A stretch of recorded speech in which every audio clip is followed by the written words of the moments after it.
مشاهدينا الكرام، اهلا بكم في اول عدد من كان 24، البرنامج الذي سيرافقكم طيله منافسات النسخه 34 من كاس افريقيا 2023 يوميا على قناه الجزائر الدوليه. وفي سهره اليوم سيرافقني في كان 24 الدولي السابق حكيم الدان. مساء الخير، سعيده بتواجدك معنا اليوم على قناه الجزائر الدوليه. شكرا، انا ايضا سعيد بتواجدي معكم، وان شاء الله نجوزوا شهر يعني في القمه. أكيد راح يكون في القمة، وأتشرف أيضا بوجود إلى جانب حكيم مدان الحارس السابق للمنتخب الجزائري والعديد من الأندية الجزائرية، عز الدين دوخة. مرحبا بك معنا. أهلا وسهلا، مرحبا خديجة، شكرا على الاستضافة. وإن شاء الله نكونوا في مدة هذا الشهر نكون يعني عند حسن ظن الجميع إن شاء الله. إن شاء الله سنكون عند حسن ظن الجمهور الجزائري ومحبي كرة القدم عبر الجزائر. إذن ساعات قليلة أو بعد ساعات قليلة ستعطى رسميا شارة انطلاق النسخة الحالية من كأس أفريقيا وسط ترقب كبير. في عدد اليوم سنحاول يعني التطرق لعديد المواضيع، أبرزها هل ستنجح كوت ديفوار في كسب رهان تنظيم الحدث؟ راح نشاهدوا نسخة أفضل من نسخة الكاميرون من حيث سواء التنظيم أو من حيث يعني مستوى الدورة.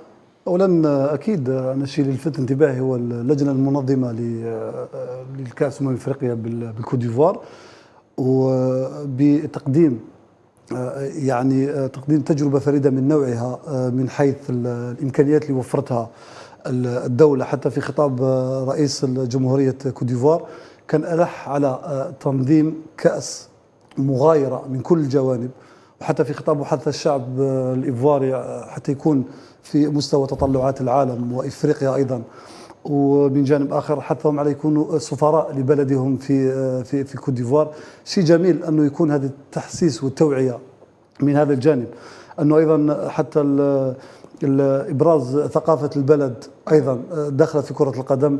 شفنا يعني كثير من البلدان كرة القدم اللي عرفتهم بالتقاليد وبعاداتهم وبثقافتهم أيضا. شيء مميز أنه تكون دورة مماثلة في كوت ديفوار، كثاني مرة تستقبل كوت ديفوار هذه الدورة. نذكر فقط أنه النسخة ستكون نسخة كوت ديفوار هي النسخة الثالثة 80 دولة، يعني عز الدين فرصة للعالم أنه يتابع واحدة من أقوى البطولات في العالم.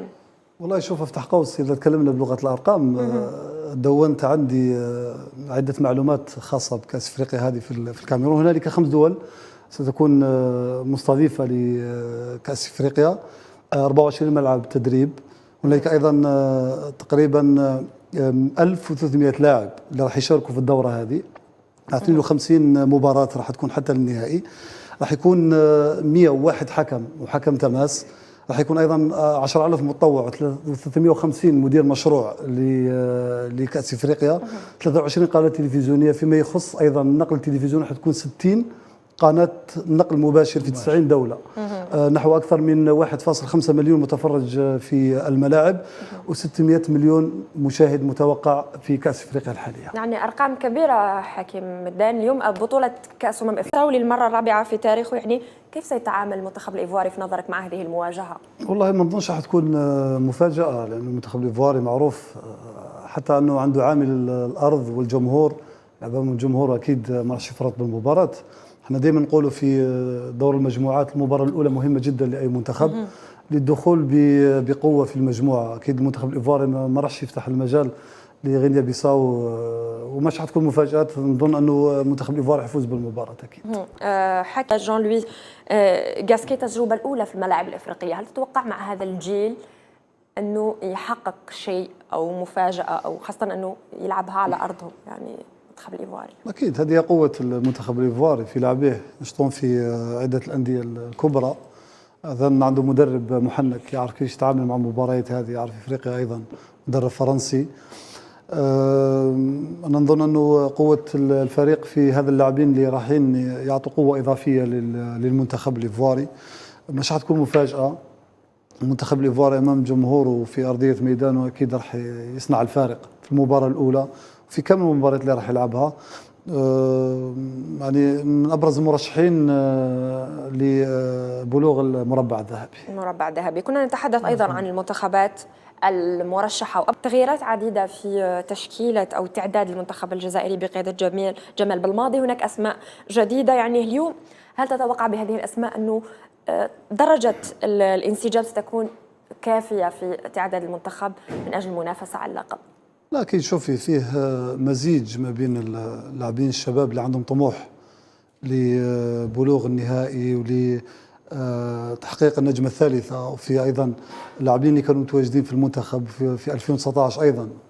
هذا المزيج ما بين اللاعبين الشبان واللاعبين القدامى راح يعطون إضافة كبيرة للمنتخب، خاصة بعد رجوع مبولحي وبالليلي للفريق.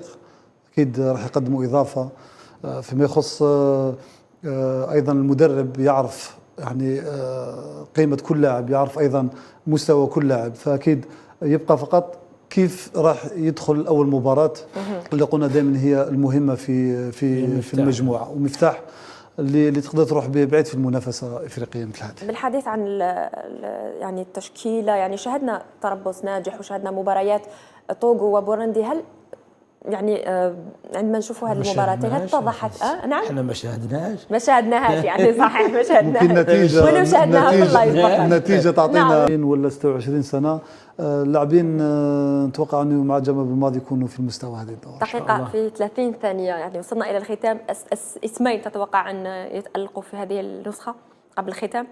أنا نظن ساديو ماني ورياض محرز، نتمنى يكون أيضا رياض محرز ضمن الأسماء، وأيضا ساديو ماني وأيضا محمد صلاح، وبالتوفيق لكل المنتخب الجزائري وكل المنتخبات العربية في هذا الحدث الإفريقي الكبير. تشرفت اليوم بتواجد حكيم الدان محلل قناة الجزائر الدولية، نلتقي في عدد قريب إن شاء الله. إن شاء الله. وعز الدين نخاء أكيد تشرفنا بحضورك اليوم أيضا. الشرف لي يا خديجة، شكرا. إن شاء الله نكون قدمنا على الأقل 10% من إمكانياتنا المتفرجين. أكيد شكرا جزيلا. عند الموعد يتجدد إن شاء الله، الموعد يتجدد مع كان 24 غدا مع الزميل خالد معزوزي. إلى ذلك الحين شكرا جزيلا على المتابعة، نلتقي في عدد جديد، إلى اللقاء.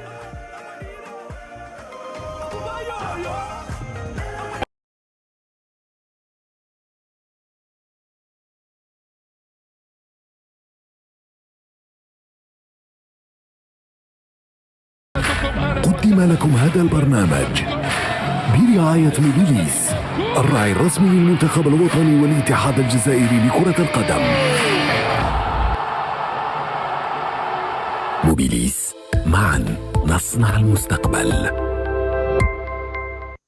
إن شاء الله. وعز الدين نخاء أكيد تشرفنا بحضورك اليوم أيضا. الشرف لي يا خديجة، شكرا. إن شاء الله نكون قدمنا على الأقل 10% من إمكانياتنا المتفرجين. أكيد شكرا جزيلا. عند الموعد يتجدد إن شاء الله، الموعد يتجدد مع كان 24 غدا مع الزميل خالد معزوزي. إلى ذلك الحين شكرا جزيلا على المتابعة، نلتقي في عدد جديد، إلى اللقاء.